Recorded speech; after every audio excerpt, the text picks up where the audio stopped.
Good evening, dear colleagues and friends. We just concluded our penultimate activity for the year, our 64th Annual Scientific Convention. It was a successful, very well-prepared, full-packed meeting. It was the fruit of the hard work of our scientific committee, all our subspecialty societies, and the technical team provided to us by our pharmaceutical partner, Unilab. Not only did we hit the mark, but we've also set a new standard of what can be accomplished through our concerted efforts, combined with the dedication and expertise despite the environment filled with limitations. Congratulations on a job well done, and it gave me a feeling of fulfillment working with all of you. It was truly an international caliber meeting worthy of admiration. I hope that our members see it the way I do. As my tenure as president of the Philippine Neurological Association comes to a close, I cannot help but find myself reflecting on a challenging but rewarding service career I had in our society.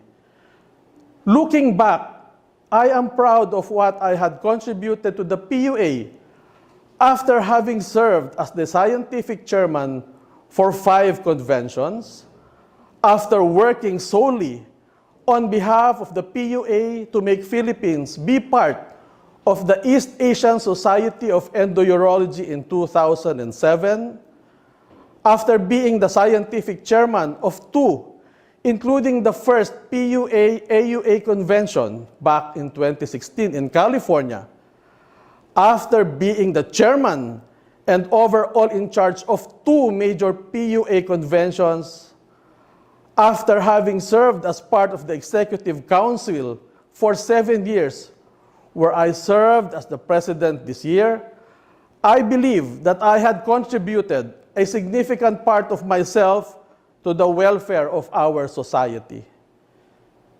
The pandemic during my term has really changed the way we do things. And to face the challenge, we have made great strides in our work to make sure that the PUA continues its mandate despite the limitations and restrictions of the pandemic. It truly tested our society's will to survive and carry out its regular activities. Our regular sponsor partners, both the pharmaceuticals and the industry, were heavily affected, and we felt it. No one was spared. It was a domino effect that affected everyone, even into the farthest block in the domino chain. Surviving this year is already an accomplishment. There is much to be proud of in having an office which we truly call our own. With the initiative of our immediate past president, Dr. Harry Longno, we were able to procure our own office, a dream which we held for many years and finally realized only last year, a long overdue initiative. One of the true pleasures for me this year has been the opportunity to build a presentable PUA office despite the multiple lockdowns. The Secretariat knows that I personally took in charge, with the help of Jess, of canvassing for quality but fairly priced materials, hardwares, furnitures, and even the flooring materials, just to have a place we can be proud to call our own. And this will be my legacy. While everyone is held up in their homes, I was outside single-handedly buying for materials and coordinating with the engineers and architects.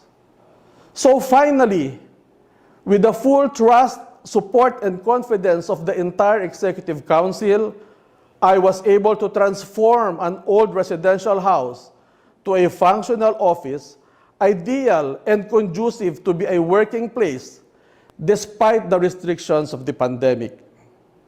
Now we can boast of having a decent, a work conducive, and an ideal office with an ideal environment for learning, working, and fellowship, which we can use for so many years to come.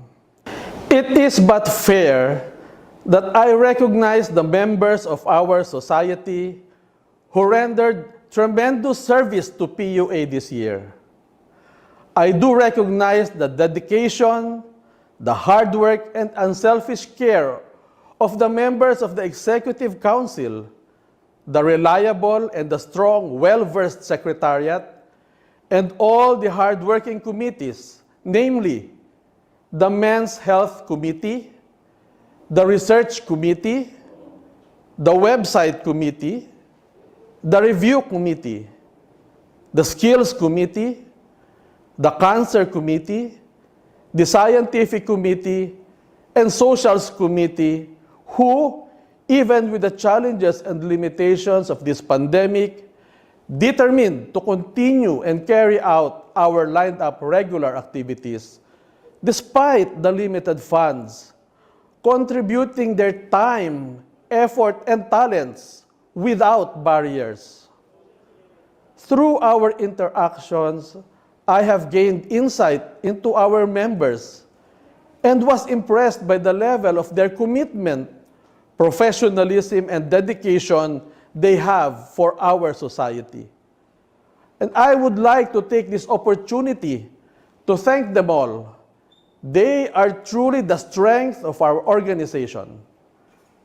I encourage the future PUA Executive Council to remain open to discover and invite creative young minds and constructive suggestions from its young generation of members on how our society can remain to be essential, relevant, and functional to the needs of its members, now and in the future, even if the new normal extends further.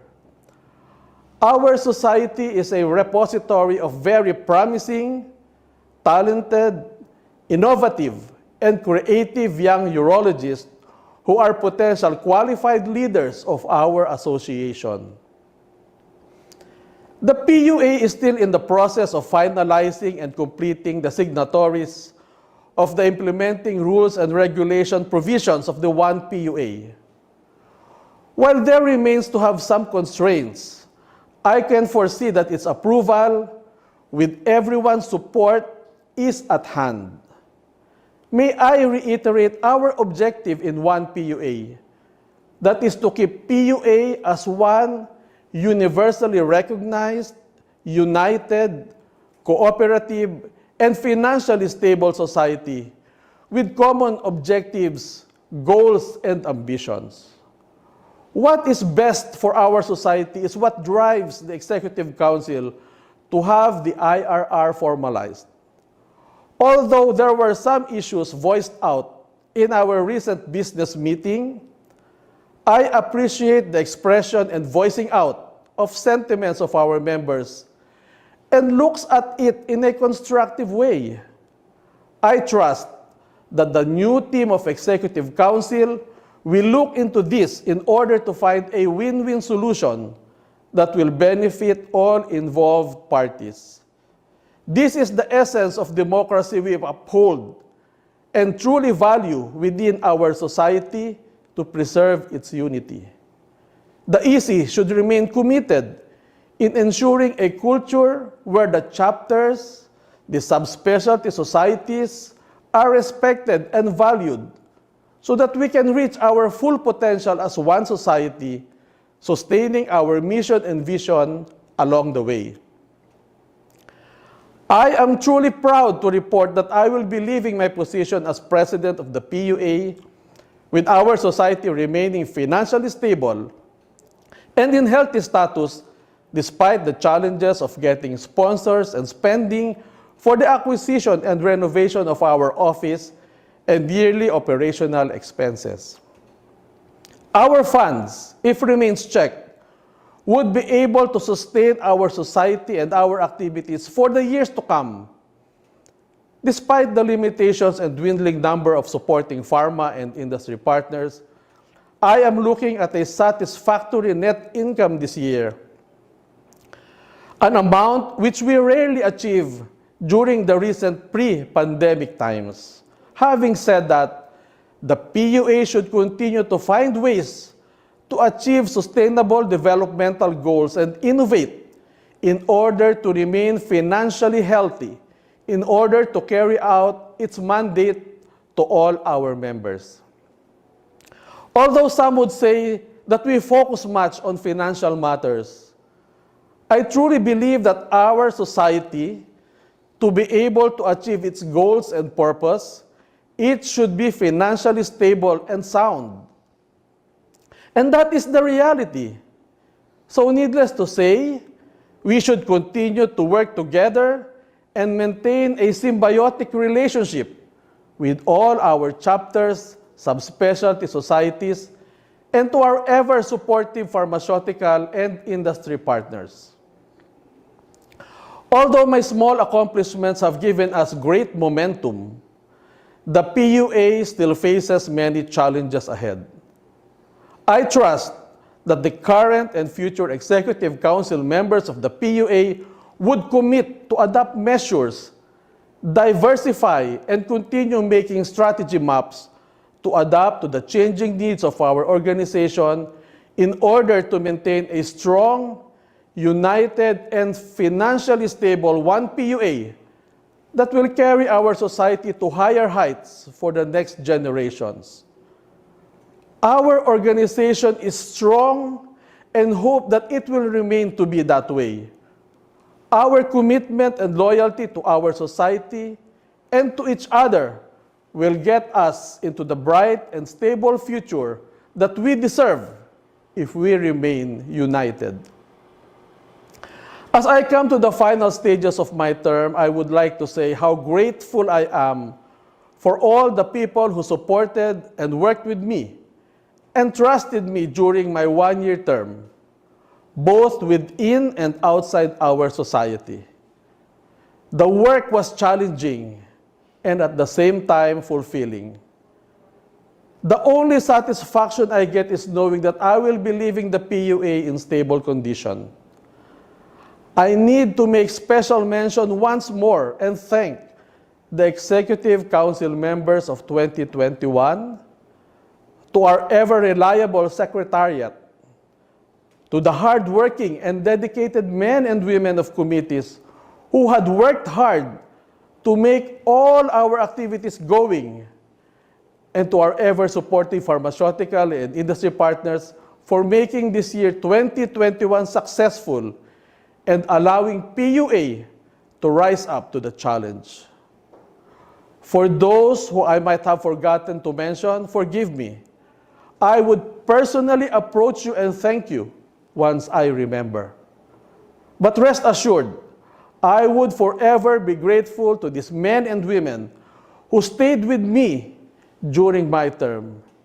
Let me sincerely say thank you for all your support, and most of all to my family, my wife and children, who supported me and understood why at certain times I cannot be with them as I devote my time to PUA. Thank you for understanding. Don't worry, coming January 1st, I am once again all yours. Again, I am proud to have been given the opportunity to serve our society. For those who believed in me and supported me throughout my journey, thank you very much for allowing me to be at your service. It has been a very truly memorable part of my career as a urologist. It was indeed an honor and a humbling experience. Mabuhay ang PUA!